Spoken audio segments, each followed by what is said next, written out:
everyone, this is Christine with Tales of Hope Service Dogs program. We're here today to show you the ins and outs of the Canine Good Citizen Evaluation, which we call the CGC. There are 10 tasks. It's things we do all the time in our regular dog training. Basic behavior that your dog will demonstrate to show that they can be in public as a service dog.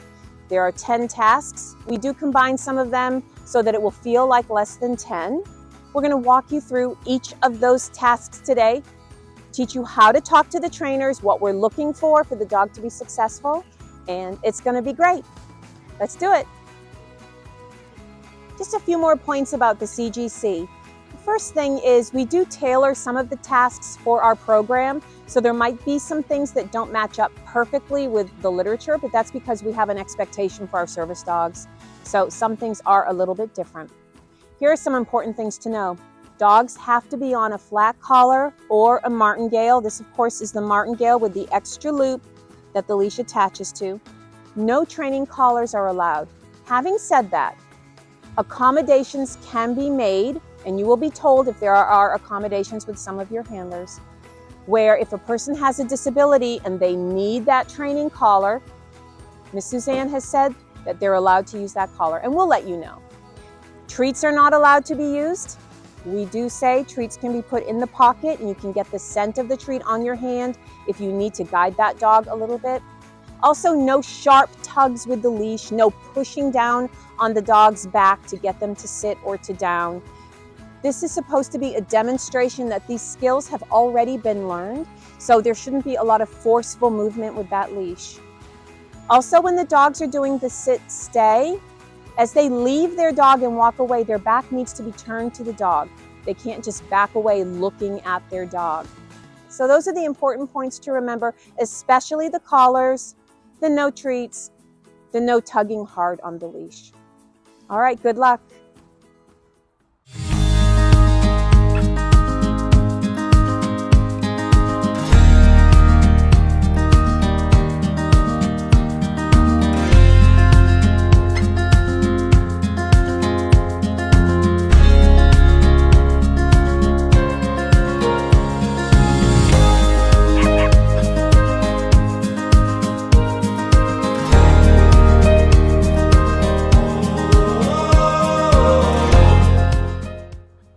We're ready for greeting a friendly stranger.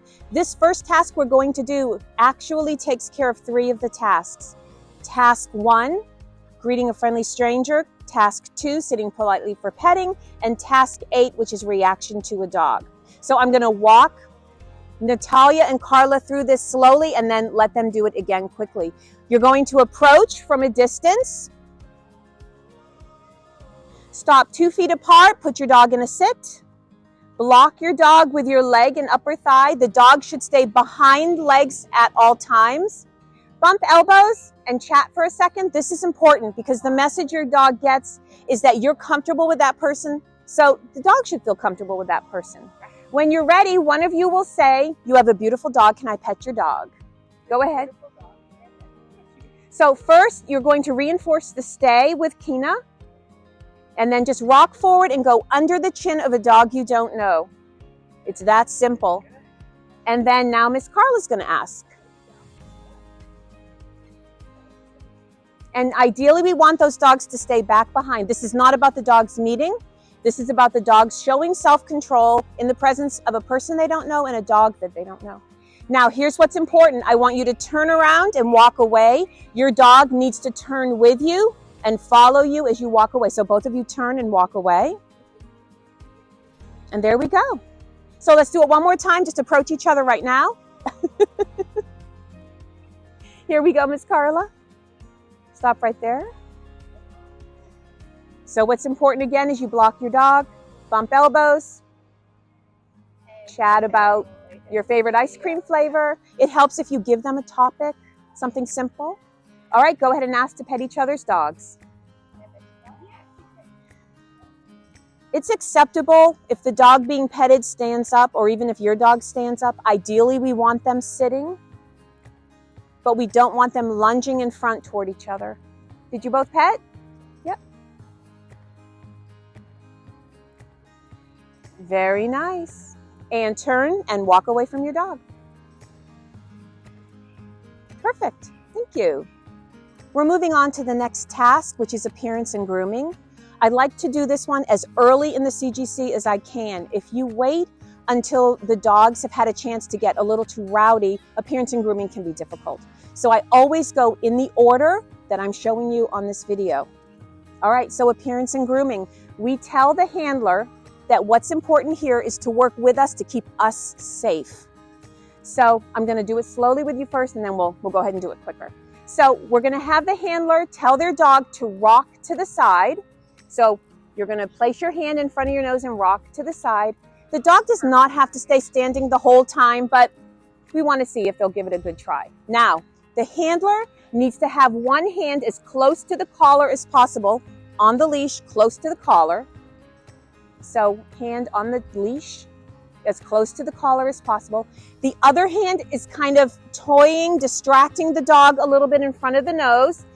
You can have them put a little bit of scent of the treat there. Now, the coach is going to approach from a 45-degree angle. It's super important not to come straight at the dog or to come from behind where they can't see you. 45-degree angle. Talk to the handler for a second. Let the dog sniff your hand. As a coach, here's what I want you to do. Put one hand on the back of the dog's neck. With your other hand, you're going to run your hand down the dog's back. If the dog is handling it and you're talking to the dog as you're doing this, you're going to go a little bit under the vest. You can even go a little bit down the legs. If you're feeling pretty comfortable, oh, I just saw a lick there, Katie, that's good. You can touch their ears if you're feeling pretty comfortable. The reason for the hand behind the neck is because you're going to feel if the dog is about to whip around, okay? And also, it's the handler's job that they're also going to feel that if their hand is close to the collar. I think we got everything. I think that was great. All right, thanks. We're ready for our next task. This one is distraction. So here, Katie has a squeaky toy, and she's going to walk by and squeak that toy, distract these dogs. What we're looking for is that the dogs don't jump on us. The dogs are allowed to be interested at this point. They're even allowed to stand up, but we want to see some self-control where they don't lunge at us. So you're going to tell the handlers to give the command, leave it, as Katie approaches. So Katie, do your stuff.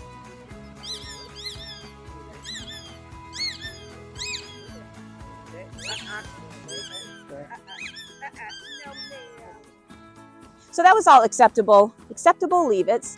So in addition, if you find something else you want to do a leave it. If you find somebody wants to run down, you can do that.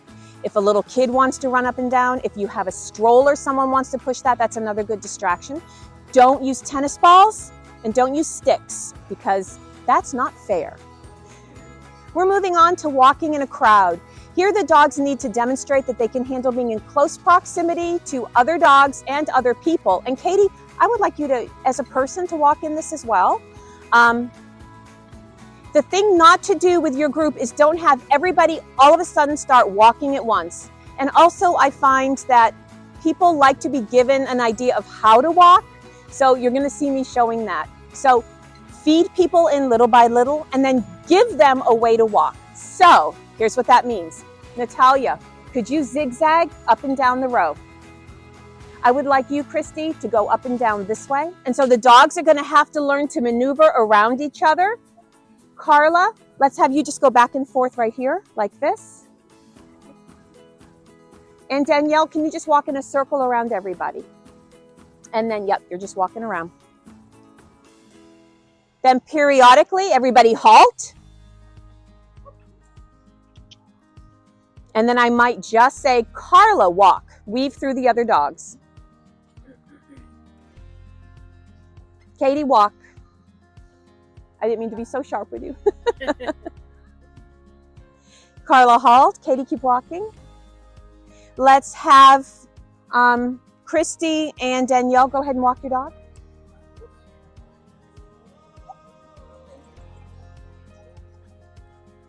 Everybody halt.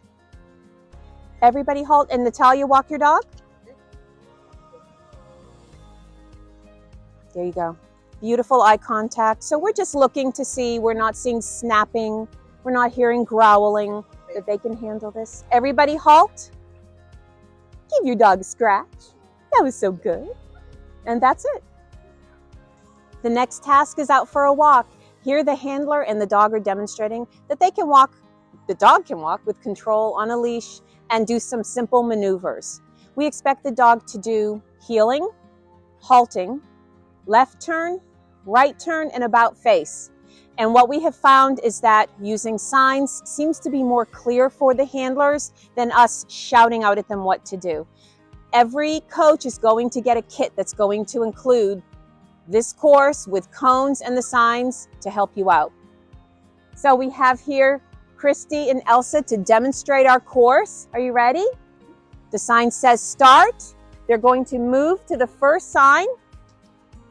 There's a stop sign. Stop, put your dog in a sit. Continue heeling to the next sign. Sharp right turn. Sharp left turn. Another halt. Walking up to the next sign and about face. We tell people they can just walk around the sign. Then they're coming down to another halt. Continuing on to the finish. It's that simple. Great job, Christy. Good job, Elsa. Good job. For our next task, we're combining the stay and the come front, as well as the sit and the down, into just one task. So every coach is going to get a kit that will include these cones, so you can mark where the handler starts, 10 feet, and then 20 feet. So I'm going to walk slowly, Natalia and Kina, through this first. This is the task that can be the most challenging for people. And we're just going to do the best we can. It's going to be great. So here we go. The handler has to demonstrate a sit, give the stay, leave your, before we do that, it's okay. We're going to continue on.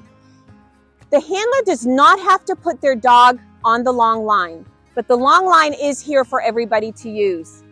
If they feel comfortable that their dog is not going to bolt, they don't need to use the long line. Okay, so are you going to use the long line?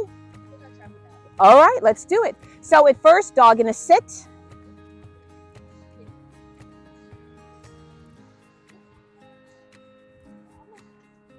And by the way, in the CGC, they can do multiple tries to accomplish a task. That's okay.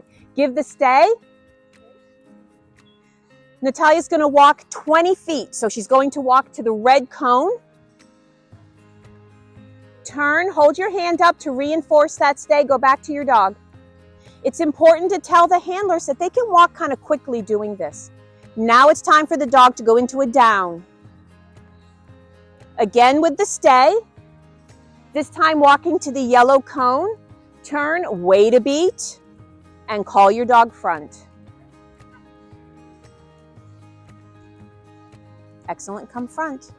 So for this, the important thing is tell people not to stare at their dog as they're walking back to their dog, because some dogs see that as a beckoning. We tell people hold up that hand. Even when they first leave their dog, they can put their hand here as they walk away to help out with that stay. When they turn, they can actually block their dog's face with their hand or look a little bit over their ears as they're walking back to their dog. Again, if the dog keeps popping up, we can help out trying to get that dog to sit and to stay, but they do need to demonstrate finally that the dog can do it on their own. And we're at our final task, the 3-minute separation, supervised separation. What we tell handlers here is find somebody that you think has the same energy that you have, that you think can handle your dog. You're going to exchange leashes and then separate. So one of you needs to go into the schoolhouse. The other person can stay in the field or wherever we are. What we tell the handlers is keep moving with that dog. Keep moving, just walk with that dog. Someone will be filming both the people who go into the schoolhouse and also the people out on the field. The thing to be careful of, normally the dogs behave very well. It's just when they're being returned to their regular handler that they see their handler and they can get super excited. So we tell our handlers, strengthen that arm a little bit at your side, walk with confidence toward the dog's handler, exchange leashes, talk about how the dogs did. So here we're going to see a demonstration. So Mazikeen, and tell me again, Miss Carla, your pup's name? Van Gogh. Van Gogh, here we go. You're going to approach. So we do want the dogs to see that the leashes are being exchanged so they understand that this is okay with the handler. And you're just going to turn and walk away. And as you have that dog, you're talking to that dog and you're just keep moving. 3 minutes. And here we go. We're going to go ahead, compress that time. Everybody come back. Remember, strong arm as you return the dog. 1 dog at a time works well, everybody.